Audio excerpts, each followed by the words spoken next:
ଜୟ ଜଗନ୍ନାଥ। ଦୟା ଓ କରୁଣା। ଅଶ୍ୱତ୍ଥ ଗଛ ମୂଳରେ ସନ୍ଥ ଜଣକ ଗ୍ରାମବାସୀ ଓ ଶିଷ୍ୟଙ୍କ ସହ ଆଲୋଚନା କରୁଥିବା ସମୟରେ ଜଣେ ବ୍ୟକ୍ତି ଆସି ସନ୍ଥଙ୍କୁ ଖୁବ୍ କଟୁ ସମାଲୋଚନା ସହ ଅପମାନିତ କଲେ। ଉପସ୍ଥିତ ଜନତା ଚକିତ ହେଲେ। ବିନା କାରଣରେ ହଠାତ୍ ଉତ୍କ୍ଷିପ୍ତ ହୋଇ ଗାଳିମନ୍ଦ କରୁଥିବା ଅପରିଚିତ ବ୍ୟକ୍ତିକୁ ଉତ୍ତମ ମଧ୍ୟମ ଦେବା ପାଇଁ ଅଗ୍ରସର ହୁଅନ୍ତେ ସନ୍ଥ ଜଣକ ବାରଣ କରି ବୁଝାଇ କହିଲେ, ବେଳେବେଳେ ଏଭଳି ମନ୍ଦ କାର୍ଯ୍ୟ ଓ ମନ୍ଦ ଉଦ୍ଦେଶ୍ୟ ପାଇଁ ପରିସ୍ଥିତି ଓ ପରିବେଶ ବାଧ୍ୟ କରିଥାଏ। ପ୍ରତିଟି ଦିନ କୌଣସି କାରଣ ଅଥବା ସମସ୍ୟା ହେତୁ ମଣିଷ ଦୁଶ୍ଚିନ୍ତା ଭୋଗ କରିଥାଏ। ସୁଖ ଦୁଃଖ ଜୀବନରେ ଲାଗି ରହିଥାଏ।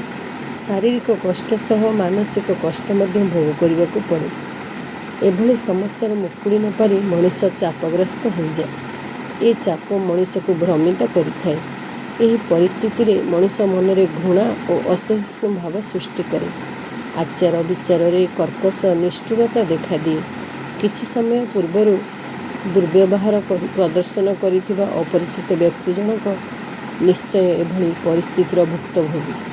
ଏଣୁ ଏଭଳି ମାନସିକ ଭାରସାମ୍ୟ ହରାଇଥିବା ମଣିଷକୁ ଦଣ୍ଡ ନ ଦେଇ ଉତ୍ତମ ବ୍ୟବହାର ପ୍ରଦର୍ଶନ କରି ଆଳାପ ଆଲୋଚନା ମାଧ୍ୟମରେ ତାଙ୍କ ନିକଟବର୍ତ୍ତୀ ହେବା ଉଚିତ। ବିତୁଥିବା ଖରାପ ପରିସ୍ଥିତିର ଯଥାସାଧ୍ୟ ନିଦାନ ପାଇଁ ଚେଷ୍ଟା କରିବା ଉଚିତ।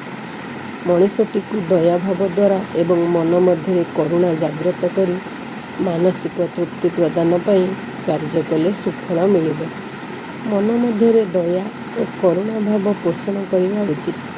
ପ୍ରତିଶୋଧ ପରାୟଣ ବଶତଃ ଦଣ୍ଡ ଦେବା ପାଇଁ ଚେଷ୍ଟା କରିବା ଦ୍ୱାରା ପରିସ୍ଥିତି ଅଣାୟତ୍ତ ହୋଇପଡ଼େ। ଗଛ ପଛ ପାଖରେ ଲୁଚି ଏସବୁ ଶୁଣୁଥିଲା ଲୋକଟି। କିଛି ସମୟ ପୂର୍ବରୁ ଉଗ୍ର ରୂପ ଧାରଣ କରିଥିବା ଅପରିଚିତ ବ୍ୟକ୍ତି ଜଣକ ଆସି ସନ୍ଥଙ୍କ ପାଦ ତଳେ ପଡ଼ିଗଲା।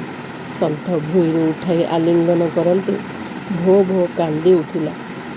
ଦୟା ଓ କରୁଣାର ମହାନତା ସଭିଏଁ ବୁଝିପାରିଲେ। ଜୟ ଜଗନ୍ନାଥ।